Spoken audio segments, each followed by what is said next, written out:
Feria del Libro de Chicago en su edición 2024 presentó Duelo e inmigración en la literatura. Mesa de clausura.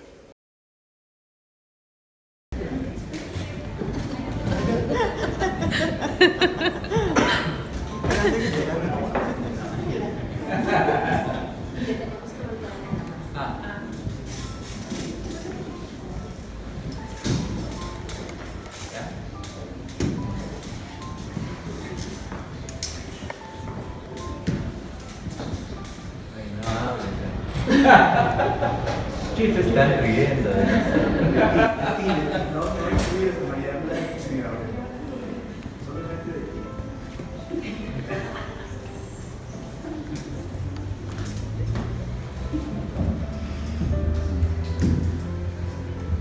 Vamos a esperar un segundo porque tenía que estar Maya también en la mesa o me he confundido. Sí, ¿verdad? Sí. Pues vamos a esperar porque no vamos a empezar sin la promotora. No sé. De todo. Sería muy mayorizado. No sé, Pero como está extra explotada, seguramente está...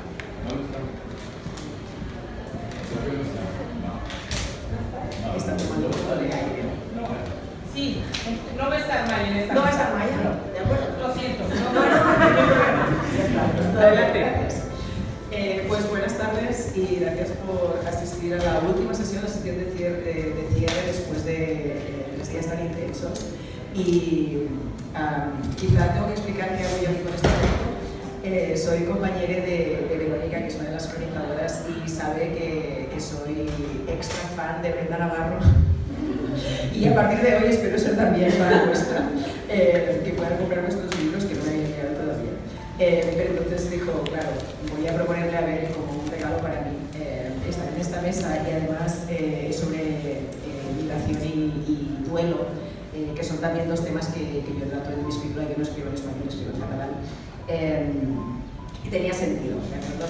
No soy infuse 100%, solo 85%. Y voy a empezar con unas presentaciones muy breves, porque creo que es mejor si os presentáis por una parte leyendo pequeños fragmentos, como habíamos acordado que es como un pequeño fragmento. Me gustaría que quizá lo hiciéramos al principio, para que todo el mundo sepa de qué estamos hablando, y luego con la conversación. Pero tenemos a Mariana, que es escritora. Me encanta que escribe relatos cortos, que es un género que muchas veces, y también novelas, que es un género que muchas veces está denostado como si fuera un género menor. Cuando escribes relatos cortos, todo el mundo te pregunta cuándo vas a escribir la novela, etc. Como si escribir relatos no fuera suficiente, cuando creo que es uno de los géneros más potentes que se puede escribir. Ha ganado innumerables premios. Tenemos más tarde a Osvaldo Estrada, que es escritor y profesor de literatura, y algo que dice en su web que me encanta es que tiene un montón de poemas escondidos que espera que no vea la luz, pero tenemos la esperanza de que en el slam de poesía que hay más tarde, alguno por favor. Tomaré fotos. Esperamos que después de la tercera cerveza o la quinta, las que sean, yo invito, pero queremos escuchar estos poemas. Y finalmente tenemos a Brenda Navarro, que es autora de Casas Vacías y de Ceniza en la Boca, y es la culpable de que yo ya odiaba ir al parque con mi hija, pero desde que leí Casas Vacías no solo odio ir al parque, sino que además le tengo pavor a ir al parque con mi hija y no miro el móvil nunca más mientras estoy en el parque. Por lo tanto, es un placer y un honor estar aquí con estas 3 personas de tanto talento. ¿Y qué os parece si empezamos leyendo un poquito? Porque una feria de libros sin literatura, sin la literatura de cuerpo presente en la palabra, sería nada. ¿Quieres empezar tú, quizá?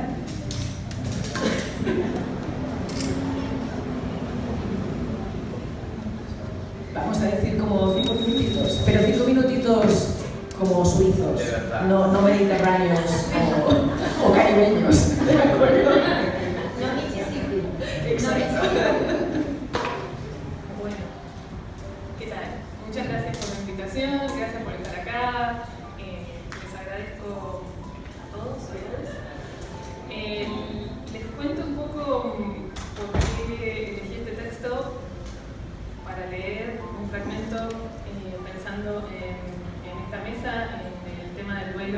literatura. Y bueno, les cuento muy brevemente que este libro, OAR, del que voy a leer, es para mí una memoria epistolar, así me gusta llamarlo. También podría decir que es una novela. Son 2 largas cartas intercaladas por un poema largo y trata sobre el aire, sobre el aire. OAR quiere decir el aire en gallego, y es un poco la historia del aire, de enfermedades pulmonares, en fin, que surgió un poco a partir del duelo por la partida de mi papá. Y es un libro muy íntimo en el que le escribo una larga carta a mi hija y en el que mi abuela paterna me escribe una larga carta a mí. Entonces, por esta misma razón es un libro del cual me cuesta mucho leer y trato de evitarlo, pero también es un libro que tiene mucho que ver con el tema que nos convoca en ese momento. Y cuando lo abrí, me apareció este fragmento, o sea, confié un poco en el destino, y también es un fragmento que lo tenía en mente, sobre todo estas últimas semanas, porque me tiene muy conmovida el tema de las protestas y la represión a los estudiantes, y bueno, creo que todo tiene que ver con todo. Se llama Fantasmas. En Buenos Aires, mi mamá me llevaba hasta la escuela primaria todas las mañanas. Nos bajábamos del 24 en la avenida Corrientes y caminábamos hasta el colegio. Justo en la esquina había una especie de centro cultural. Me acuerdo que en la puerta decía en rojo Partido Comunista y al costado, en una pared grande y con la pintura ajada, había un mural con la cara de una mujer. No me acuerdo el apellido ni sus rasgos, pero sí que decía Teresa, compañera desaparecida. Me dio mucho miedo el día que lo leí por primera vez. Por un tiempo miré para otro lado cada vez que nos tocaba pasar por ahí. Teresa, para mí, era un fantasma. ¿Qué otra cosa podía ser que una persona desaparecida? Y si las personas podían desaparecer, entonces los fantasmas existían. Un día tomé coraje y le pregunté a mi mamá qué significaba desaparecida. No sé exactamente qué fue lo que me dijo, pero sí que miró el mural, quizá por primera vez también, y que algo en su respuesta me tranquilizó.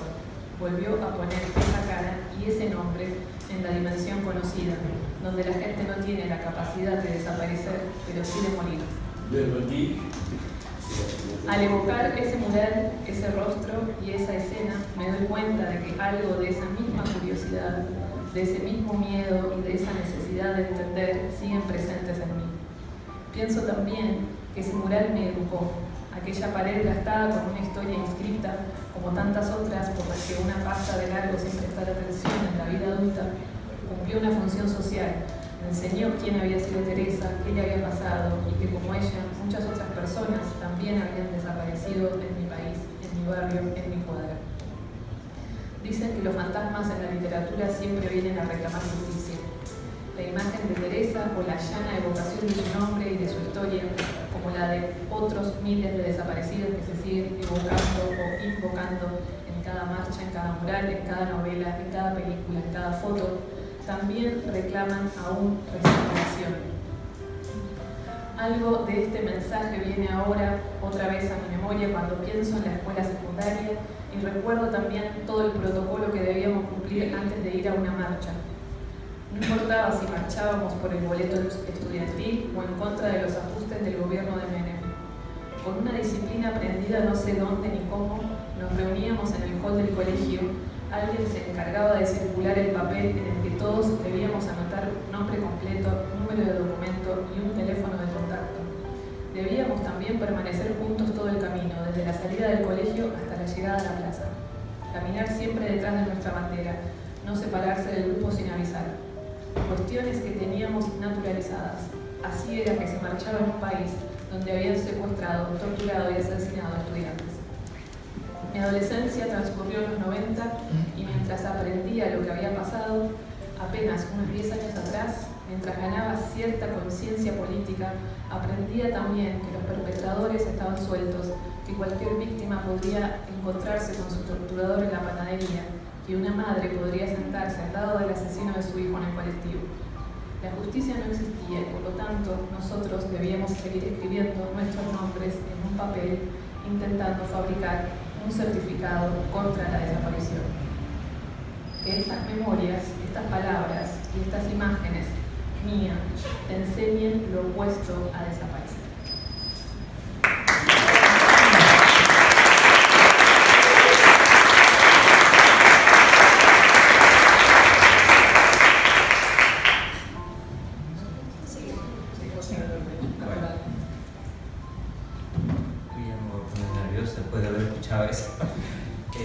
Yo escribí la novela Tus pequeñas huellas, y la novela, que algunos de ustedes la tienen por ahí, tiene mucho que ver con la experiencia de dos peruanos que son migrantes, que se encuentran por casualidades de la vida en Nueva York, y lo que los une no es solamente el recuerdo de ese Perú que quedó atrás, que tenemos todos nosotros como un recuerdo, ¿no? El país de origen, pero también la pérdida de un hijo a medio camino de gestación, que parte de una historia personal también para mí, y luego cambia en el momento, sirve como punto de inspiración, pero el resto de la historia es bastante ficcional, aunque en muchos sentidos, claro, los sentimientos, tanto de los personajes masculinos, femeninos, etcétera, también pueden ser míos.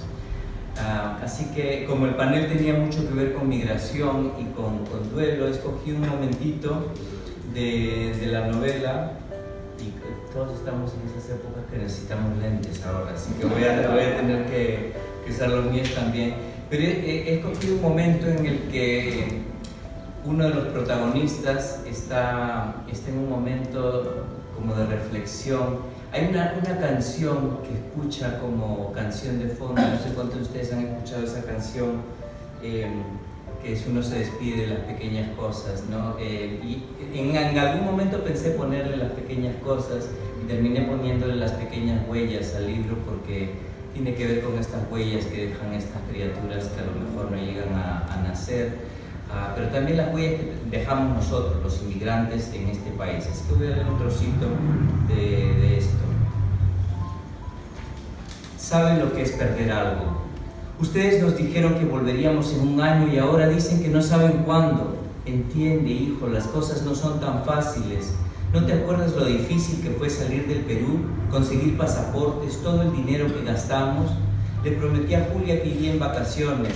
No tenemos papeles. Mamá, no me puedes hacer esto. Yo no quiero vivir en este país. Allá están mis amigos, los abuelos. ¿Por qué no nos regresamos? No hemos venido de tan lejos para tirar todo al tacho. Este año tampoco iremos, ¿no? Convéncete de una vez, Andrés. No vamos a regresar ni ahora, ni mañana, ni el próximo año.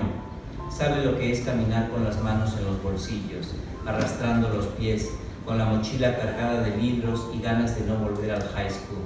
Tener compañeros que te miran como un bicho raro porque no hablas como ellos, ni te vistes como ellos, ni insultas como ellos. ¿Medias? ¿Tienes medias, cabrón? ¿A poco eres joto?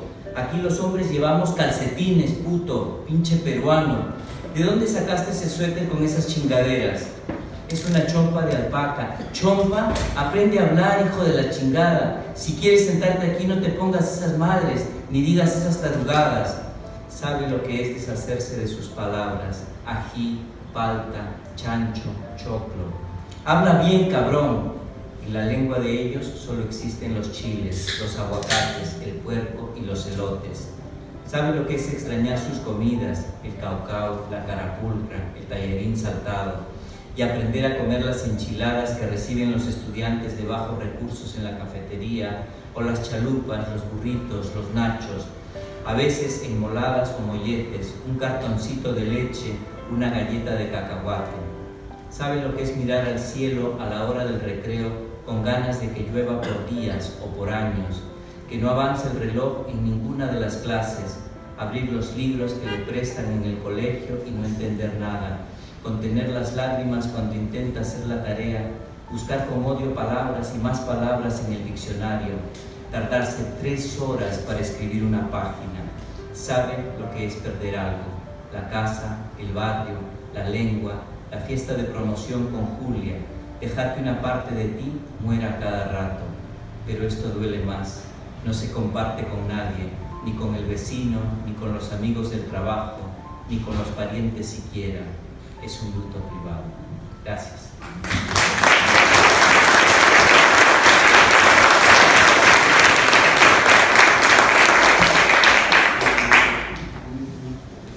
Muchas gracias por los dos fragmentos que hemos escuchado. Bueno, yo como buena lectora de PDFs y ofrecedora de PDFs, voy a leer mi PDF, así que a lo mejor soy un poco más lenta que de costumbre, porque aunque ya traigo lentes, ya no veo tan bien desde acá. Bueno, Ceniza en la boca es, con retrospectiva, un diálogo con el lenguaje latinoamericano. Habla de migración, habla de duelo, pero creo que en el fondo, y esto lo sé ya 2 años después de que la escribí, habla con el cuestionamiento de lo que significa el sueño americano y el sueño europeo, ¿no? Que es un poco la misma farsa. Entonces he escogido este fragmento, a ver qué tal me sale. Nosotros también soñamos un poco con Nueva York, la hecatombe de nuestras ilusiones, al menos de Diego y mías. Pero ya en la vida real no nos dejaban pasar para llegar a México. What are you doing here and where are you going? Pues voy a México porque de allá soy. Will you stay here in the city for some days? No, solo escala, voy a México. Are you going to leave the airport? No, me quedaré aquí. With whom will you stay? Con nadie, que voy a México. Are you from Mexico? Sí, lo soy. But do you live in Spain? Sí, así es. What is your ticket back to Spain? No lo tengo impreso, lo busco en mi teléfono. Yes, look it up. Y ahí voy a buscar la reserva, el número, a teclear la confirmación, a tratar de descargar el billete, mostrar que todavía no puedo hacer el check-in. No puedo mostrar, pero aquí está, vea. This is Spanish. Sí, claro que está en español, carajo, claro que está en español, y ahí estoy cambiando la versión de la línea E al inglés, porque el gran hijo de la concha de su madre puede hacerme pasar esto porque quiere, sí es que quiere y porque puede. La pareja española que pasó antes que yo no hizo nada de lo que yo estoy haciendo. Ni les pidieron hablar tanto en inglés, ni les cuestionaron por qué sabían inglés, ni se sorprendieron de que supieran responder en inglés, ni les estuvieron mirando la fucking fotografía del pasaporte y de la visa como si fuera un pinche billete falso. No, a ellos nada más les miraron los datos y tan se acabó. Porque Nueva York, Madrid, Barcelona, todo igual, ya sabes, tío, como los erizos. Pero pasé y estuve vagando por todos los pasillos con todas las fucking tiendas llenas de colores y de muchos productos big size, extra size, a los que podía tener acceso después de haber sido revisada por su policía gringa, porque ¿por qué no? What bothers you so much about that? Is their job, me dijo un día tonto más. Y yo ya nada más lo miré con mi cara de si serás pendejo, porque ni le iba a explicar su fucking racismo, asshole de mierda, ni le iba a explicar el si serás pendejo. Me enoja porque me enoja. Yes, but nothing, could you shut up? Y se reía. Nunca me pareció más pendejo y más idiota y más gonorrea tonto más que cuando estuve vagando por los pasillos del aeropuerto de Nueva York. Pero más pendejos éramos Diego y yo. Ay, sí, cuando vayamos a Nueva York y cuando compremos nuestro cake boss en Nueva Jersey y cuando comamos auténticas Dunkin' Donuts y cuando pasemos por Manhattan y seamos los herederos de J-Lo o algo así. Uy, sí, Diego, qué felices, qué bien que la vamos a pasar, lejos de mi mamá y de la nueva vida y de la antigua vida de otra vida. Diego, no en la que nacimos, no en la que tuvimos que estar, no a la que huimos, nuestra vida, la que elegimos nosotros aquí en Nueva York, comprando cosas, consumiendo cosas, dejando creer a los gringos que sí que son la hostia, que sí que son los más chingones. Mira a todos queriendo vivir en Nueva York, que tiene ratas, que tiene chinches, que tiene plagas de mapaches, que es más caro que Madrid y Barcelona, que es esto y que aquello y que lo otro. Sí, Diego, qué felices vamos a ser cuando estemos en Nueva York y hablemos inglés con los que hablan inglés, pero también para que no nos digan que nos vayamos a nuestro país y que en este lugar se habla inglés y que nos pongan una cámara de teléfono enfrente y nos digan que nos vayamos y que nosotros bien enojados y ofendidos les digamos sí fucking redneck, oh sí fucking gilipollas, oh sí todos nos odiamos, pero qué gilipollas, oh sí todos nos odiamos, pero qué felices vamos a ser en Nueva York, Diego. Y vamos a ir a todos los lugares que quieres conocer, porque por mucho que cantes a Vampire Weekend, ellos no te cantan a ti, ni saben saben de ti, ni quieren ni les interesa saber de ti, ni saben que fueron 4 álbumes y todas sus canciones, lo único que me dejaste de recuerdo en tu pinche teléfono de mierda. Qué felices que seremos, Diego, en Nueva York. Nada más que yo estaba pensando todo esto sola, llevando a mi hermano a México en una cajita de madera certificada, evaluada y minuciosamente aprobado por las autoridades migratorias tanto de España como de New York.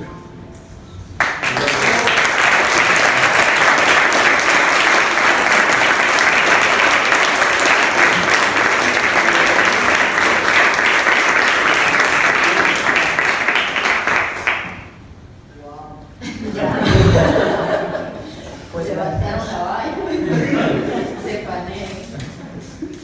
está bien elegido. Yo creo que sí. Bueno, ahora nos queremos ir a leer, en vez de estar aquí, pero ya que estamos, vamos a charlar un poco. Acordamos que empezaríamos con una pregunta superficial y bastante absurda, pero contamos. Wow. Es la reacción de la gente. De que se acaba el la feria. Como el viento de Macondo. Ojalá eso llegue todo. Pues quedamos que empezamos con esta pregunta, pero que es superficial, pero contamos con esta posibilidad para darle más amplitud, ¿no? Y sería si es posible una indicación sin duelo. Vamos a empezar al revés, así le damos un descanso. Lo que me hace Chicago es que siempre me hace contestar primero antes de pensarlo bien, pero gracias. Le entro al duelo.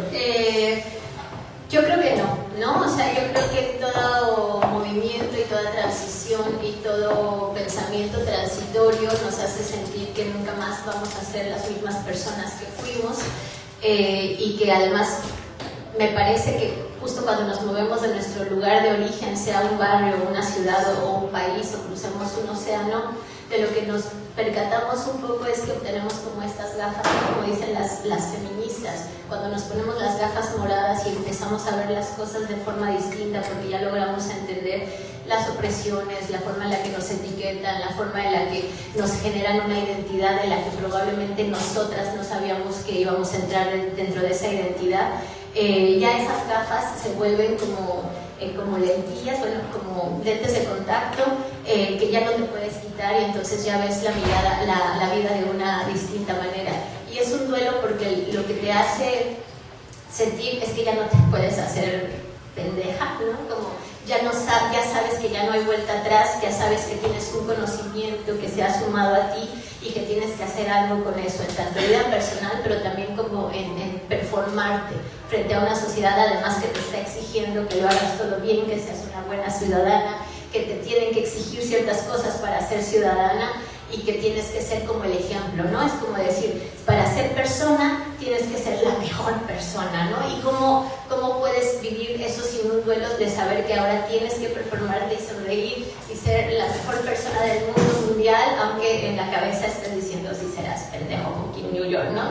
Cosas como por así. Y luego también viene la parte en la que te das cuenta que dejas a la familia, que dejas a la infancia, que dejas todas estas cosas que no volverán y con las que el mundo te hace que tratas de reencontrarte y hay veces que no quieres, ¿no? Y ese duelo de decir, probablemente no quiero ver ese pasado, pero a la vez extraño, como decías, de los chiles, los elotes y las enchiladas de bajo presupuesto. ¿Cómo haces para vivir con ello? Es una contradicción muy fuerte que te hace justamente pensar que no solamente se muere tu yo anterior, sino que se muere lo que creías que era país. La buena noticia para mí es que después de ese duelo es que te das cuenta que no hay un país, sino que hay un hogar y que ese hogar no necesariamente tiene que ser físico, sino que lo construyes con los afectos con los que te vas rodeando, ¿no?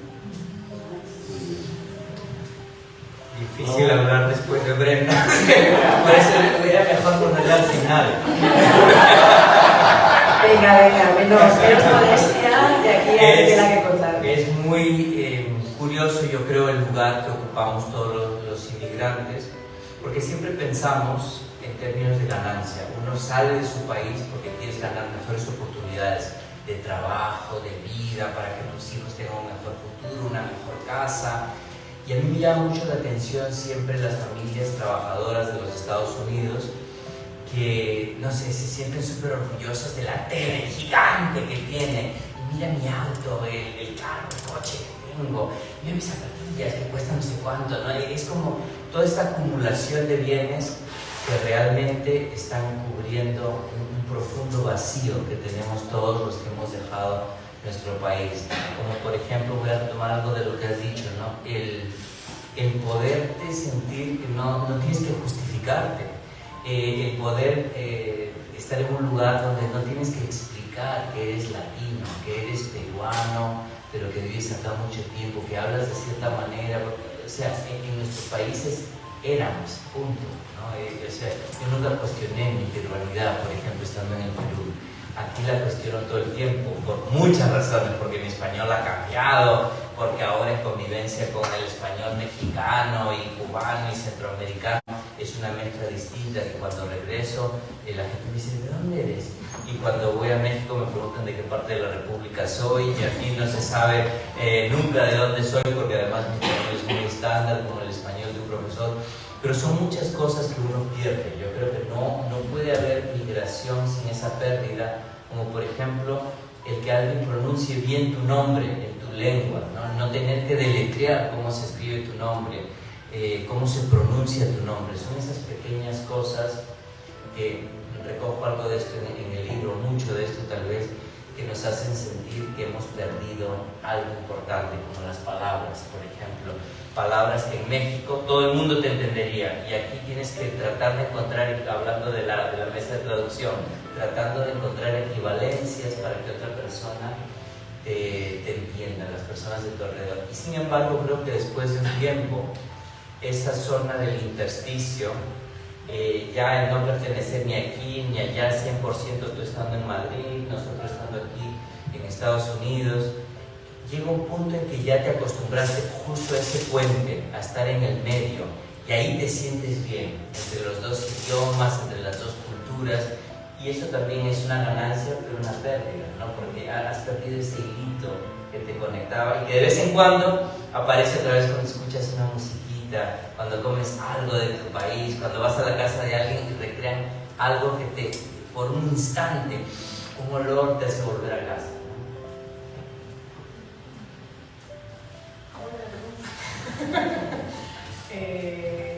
A mí me hace pensar, más que pensar si hay inmigración sin duelo posible, que también coincido que no.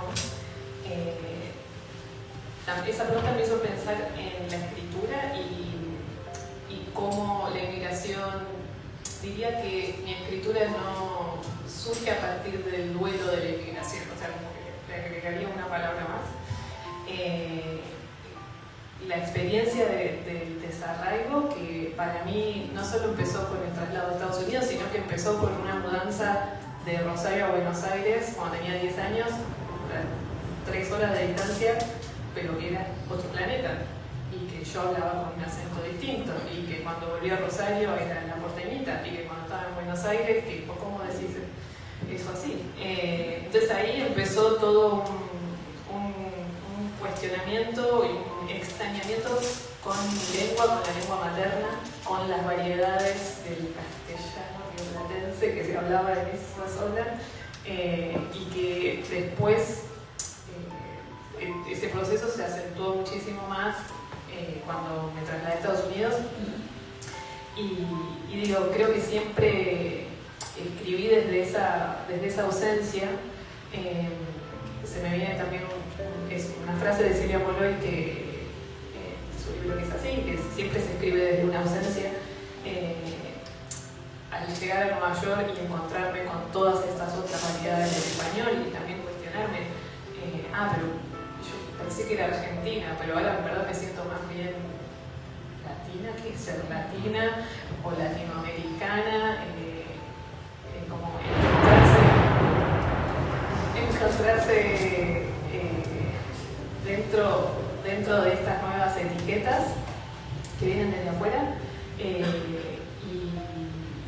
y eso, y tratar de un poco lo que decía en el texto que leí antes, escribir también tratando de de dejar huella, esa palabra que traía Osvaldo antes, de ir en contra de la desaparición, ¿no? Como en todas sus distintas variedades. También pensando en cada libro que escribí, siento que eso como un hilo conductor.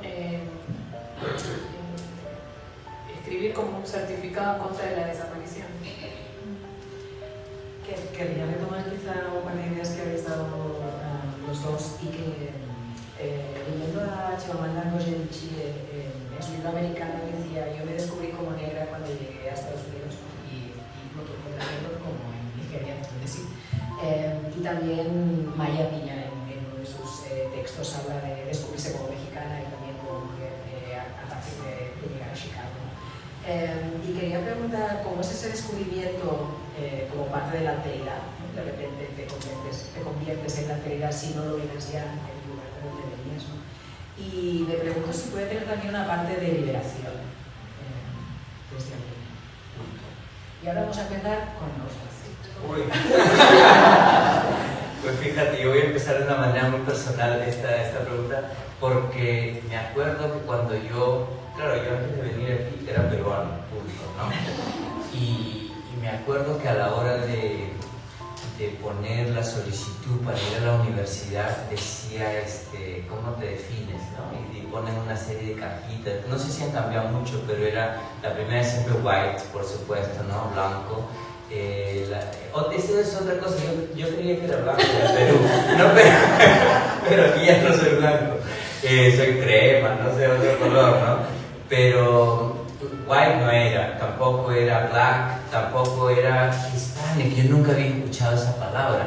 Entonces me acuerdo que puse other y puse Peruvian abajo, ¿no? Según yo, ahora que es igual me aceptaron pensando este idiota no sabe ni quién es, ¿no?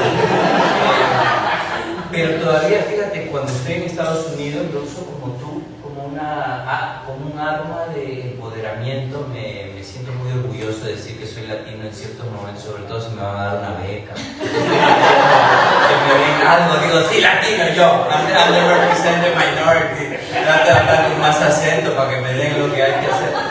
Pero claro, en el Perú no tiene ningún sentido que yo diga que soy latino, ¿no? Sigo siendo peruano, aunque joda, ¿no? Pero yo sigo como... Entonces es un arma de doble filo esto de la identidad, y creo que nos hace a todos nosotros, ¿no? Que somos latinoamericanos, españoles, que venimos de alguna otra parte, es como un compromiso, que siempre estás tratando de negociar esa identidad entre también el español, el inglés, en los círculos en los que te mueves. Yo creo que por eso es bonito llegar a un lugar como este. Hace un momento estaba conversando con River del tipo de lugar que se crea aquí, ¿no? Que es una comunidad abierta en la que no importa qué seas, cómo te defines, estamos aquí, nos gusta la literatura, no importa cuál sea tu acento, etc. Que no se logra en todas partes. Vamos a darle a Mariana, sí, como te has quejado de ser la primera. ahora más te vale que lo hagas bien.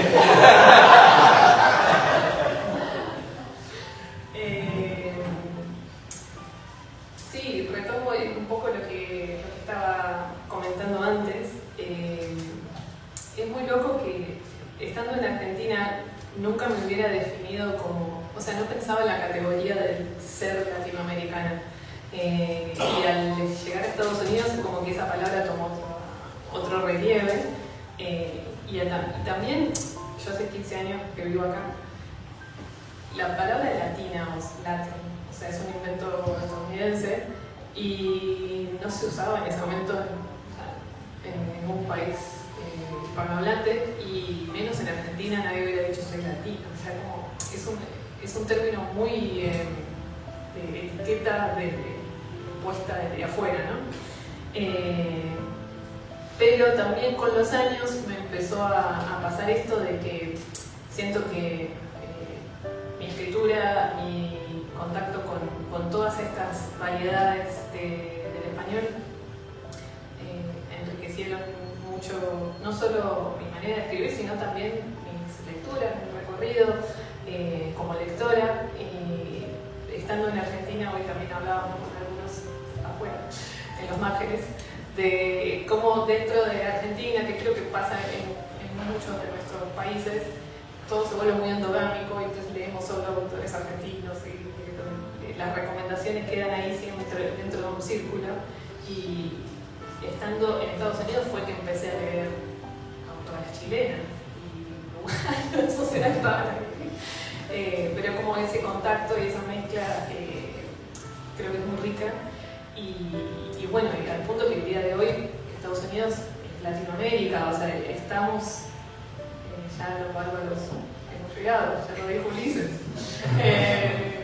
Así que creo que el estatuto también de la lengua y mi relación con la lengua cambió muchísimo y en contraste con el inglés también el español de repente se vuelve como una lengua subversiva en cierto sentido, porque no es, siendo que hay más hablantes del español en Estados Unidos, no es lengua oficial, entonces esa cosa, esa bajada política de no oficializar una lengua que hablan millones de personas, hablarla y escribir en esa lengua también se vuelve como una resistencia en ese sentido.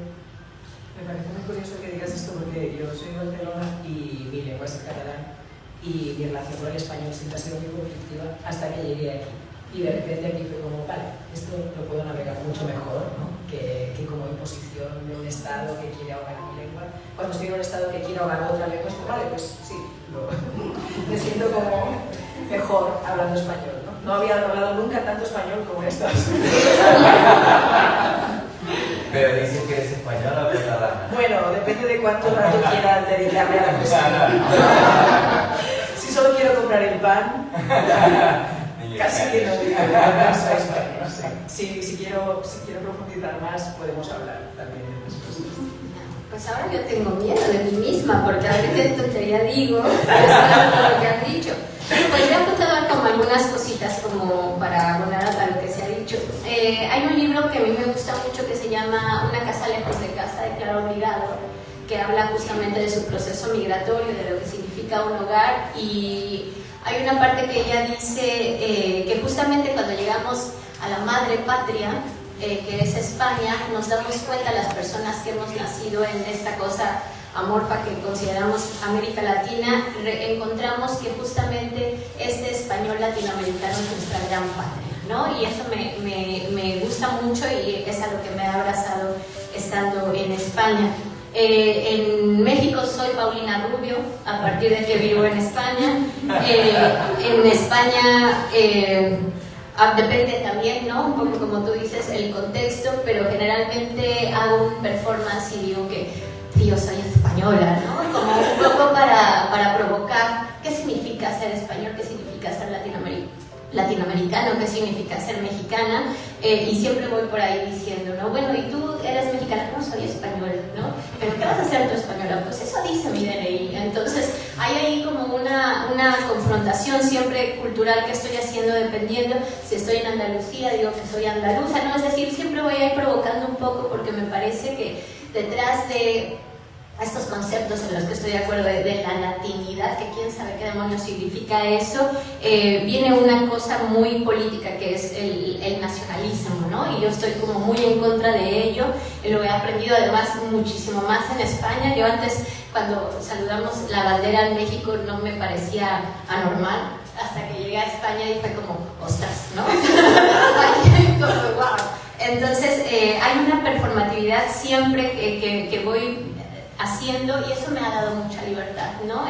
Me gusta mucho hablar en madrileño porque mis hijas hablan madrileño, me gusta mucho hablar mexicano cuando hablo con mi familia, aunque cada vez me siento un poco más incómoda porque hago el vosotros, conjugo un poco ya más en castellano, y ahora tengo una pareja que me habla en mexicano y de pronto yo ya le digo batido al batido y él dice licuado y es como Dios, ¿no? Claro, se le decía licuado. Entonces ahí hay una confrontación en la que me permito ser libre. Por ejemplo, cuando me sorprendo de algo, cuando de verdad algo me sorprende, digo Mare de Déu. Y ya no hay manera de que yo la sorpresa la diga sin el Mare de Déu, ¿no? O con mis hijas de pronto decimos my fucking mother God, ¿no? Y porque así es como expresamos una cosa. Entonces, yo me imagino que si me viniera a vivir a Estados Unidos diría que soy americana. A ver qué pasa, ¿no? Entraría en esa discusión. Por provocar un poquito y que ustedes me sigan queriendo porque... Hay esta cosa de la gente de Bilbao que dice que los bilbaínos nacen donde les da la gana. Exacto. Eso dice Chabela Vargas, ¿no? Los mexicanos nacen donde se les da la chingada gana y yo creo eso totalmente. Pues me gustaría dejar un poco de tiempo para preguntas, pero si tenemos como 5 minutos más para nosotros. Sí que este año leyendo con estudiantes aquí en la universidad algunos textos, leíamos un texto de Bolaño en el que decía algo que me pareció muy discutible, que es que la emigración es siempre una elección, incluso en los casos más extremos. Pero pensaba en concreto en la experiencia que cuenta Osvaldo, ¿no? De haber nacido en Estados Unidos, pero haber crecido en Perú, pero haber emigrado a Estados Unidos otra vez en la adolescencia, o en tu mismo libro sobre la emigración, ¿no? de niños y adolescentes. Que en ese caso, en ningún caso es una elección, porque te arrastran a otro lugar y te aguantas, ¿no? ¿Cómo enfocaríais esta idea de la emigración como elección? Voy a empezar yo. Claro. Para que no me ganen. Pero no tener la presión. Vamos a juntar. Yo creo que justamente pensé mucho todo esto cuando escribí Ceniza en la boca, porque pienso que cuando nos movemos de nuestro lugar de origen a otro país, nos volvemos adolescentes de nuevo. Nos volvemos adolescentes en el sentido de las lógicas de le tengo que caer bien al entorno, me tengo que juntar con los populares para que me den trabajo, tengo que sonreír, vestirme de... Es como volver a ese momento de identidad y de reconocernos como personas de nuevo. Y creo que ahí hay un duelo muy importante, ¿no? Cuando reconoces que crees que ya eres adulto y que tienes responsabilidades y que eres muy autónomo en tus decisiones y de pronto dices... la propia estructura nacionalista te hace volver otra vez a la adolescencia en donde no tenemos ningún tipo de agencia ni podemos ejercer nuestros derechos, aunque digamos hipotéticamente los tengamos. Entonces, en ese sentido lo pensé un montón, lo pensé además como por lo que detonó la novela, que fue el suicidio de un niño literalmente que se arrojó de un 5º piso y de cómo...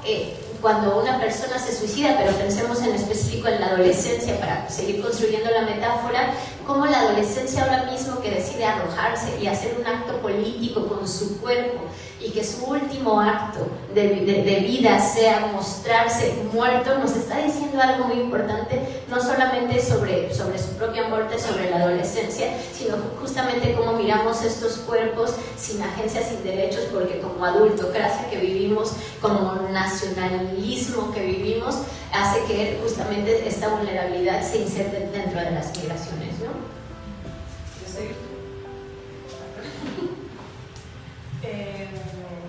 A mí esto me hace pensar es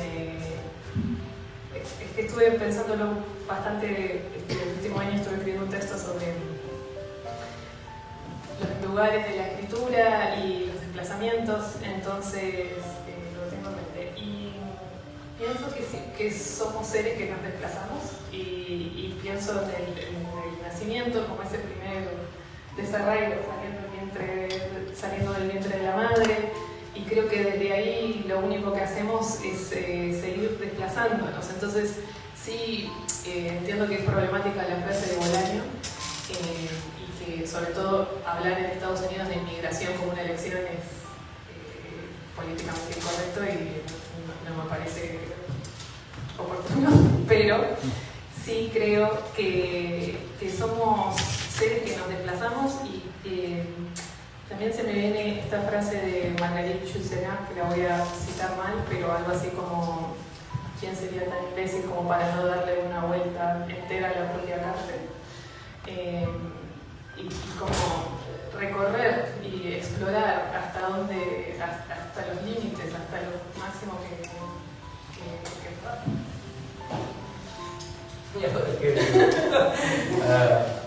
yo creo que parece, ¿no? Es por supuesto problemática la frase de Bolaño. Yo enseñé una clase sobre migración a estudiantes de primer año en la universidad y uno de los puntos que quiero que entiendan es que ninguna persona que está bien en su país, que está bien económicamente, políticamente y todo, o sea, todos viviríamos en nuestro país, por alguna razón tuvimos que salir. Claro, puede ser una elección, pero ¿hasta qué punto es una elección? Yo creo que es importante tomar esto, sí, hasta cierto punto, pero en realidad, ¿qué inmigrante quiere salir y abandonar su casa, su calle, su barrio, el lugar al que pertenecías? Yo creo que esa es la razón por la que muchas personas, si ustedes entrevistan a cualquier persona que tiene 30, 40 años aquí, su sueño siempre es volver, o incluso si ese retorno no es posible. Por ejemplo, mi madre cada vez que se enoja con uno de nosotros dice: mañana agarro mis cosas y me largo al Perú. Entonces, mamá, pero tenemos más de 30 años en Estados Unidos. No importa, yo voy allá. Es esa posibilidad, es poder volver, porque imaginas que vas a encontrar lo que dejaste, ¿no? Y es una realidad completamente diferente. Pero yo no creo que haya mucha elección en muchos de los casos. Yo sé que hay distintos tipos. No es lo mismo venir a estudiar una maestría, un doctorado a los Estados Unidos a venir a romperte el lomo, trabajando en el campo, a trabajar, a realizar distintos tipos de trabajo. Muchas gracias.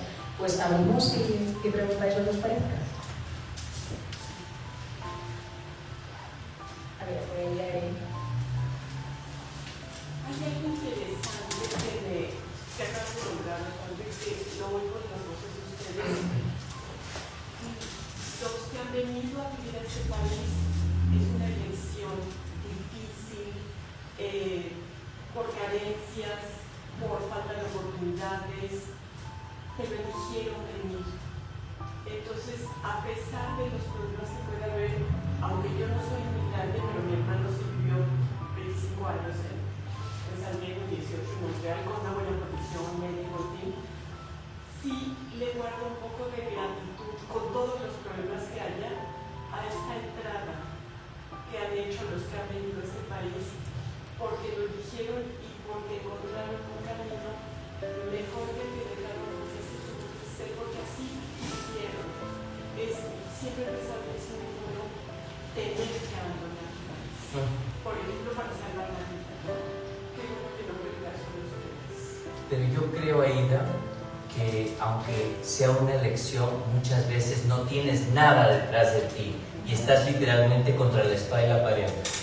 Pensemos en todas las caravanas que vienen, los niños que llegan a la frontera de México, Centroamérica, las mujeres que tienen que cruzar, por ejemplo, sabiendo que muchas de ellas van a ser violadas.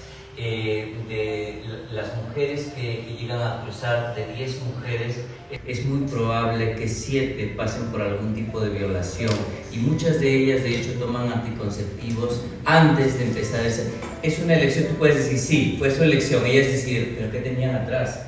O sea, no tenían de otra, ¿no? Entonces es bastante difícil eso de la elección, ¿no? Es una excelente pregunta. Aquí hay otra persona. Bueno, claro, te lo voy a decir francamente, tú no eres crema, tú eres blanco. Es que para mí es una ofensa que de pronto traten de meter en una casilla a los responsables, sean caucásicos. Oye, pero ¿sabes qué? Eres peruano, pero eres blanco. Ahora, si no lo fueras, ¿qué más da? ¿Qué más da? O sea, un cholo, como le dicen ustedes del Perú. Bueno, a lo mejor, pero tú no eres crema, ¿eh? Eres blanco. Oye, y tan eres blanco que eres calvo, o sea que... No, pero ¿sabes qué? Hay un elemento evidentemente racista en todo este tipo de cosas. Y ¿sabes qué? Digo, con esto quiero terminar esta discusión.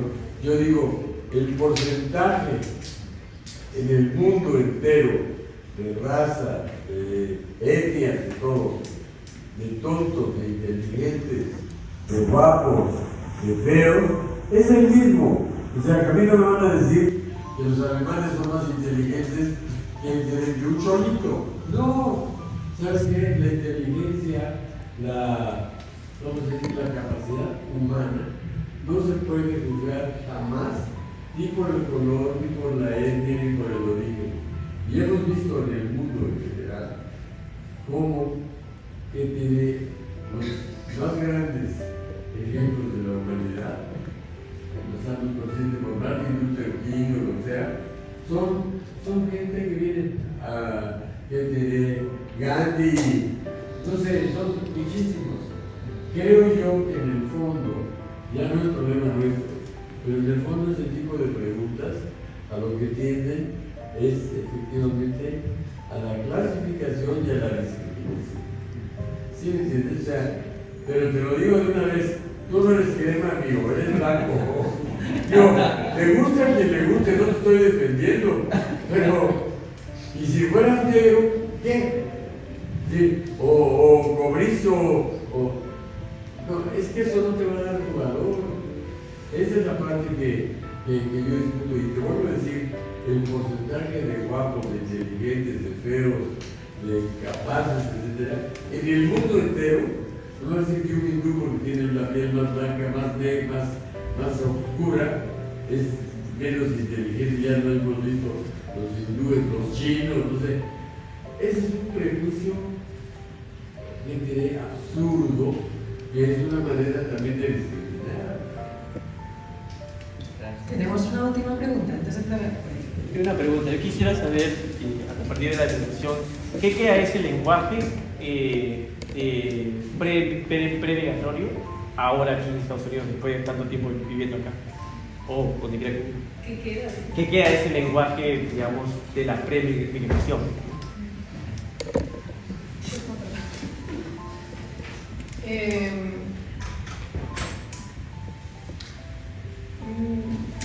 Se me viene la palabra contaminación, pero en un buen sentido. O sea, en mi caso, por ejemplo, diría que hablo castellano rioplatense contaminado de muchas otras cosas, incluso del inglés. Y digo la palabra contaminación como con toda la riqueza que trae.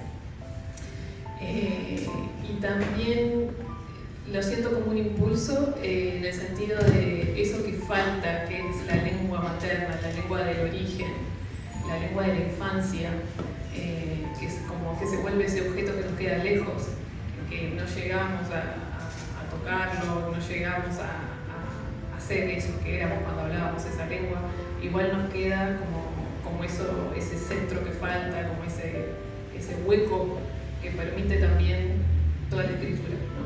O sea, tratar de llenar ese espacio de alguna manera. Yo creo que queda también esa patria imaginada que ya no existe, ¿no? Porque si me pongo a pensar en los peruanos que están aquí en el salón de clases o en el auditorio, ¿cómo se llama? Este lugar, yo creo que muchas veces incluso utilizamos ese español que nos quedó como arcaísmo, como nostalgia, porque nos hace sentir que todavía pertenecemos, que todavía tenemos eso que nos une, y es como ahí todavía, en ese lugarcito, somos nosotros, los de antes, aunque en realidad estamos creando otra ficción, ¿no?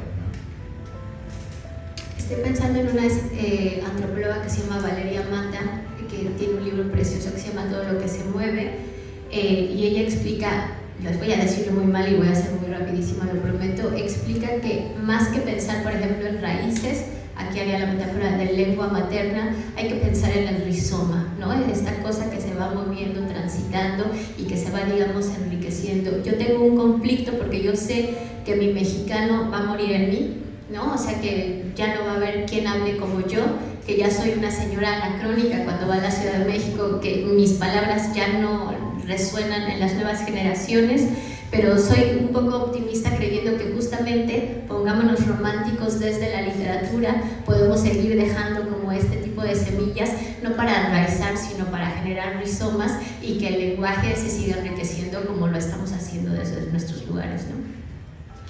Pues me parece maravilloso terminar una mesa que tenía que ser sobre duelo e inmigración, por lo tanto un poco locura, con este punto positivo y esperanzador y hacia el futuro, ¿no?, del rizoma. Muchísimas gracias. Ha sido un placer.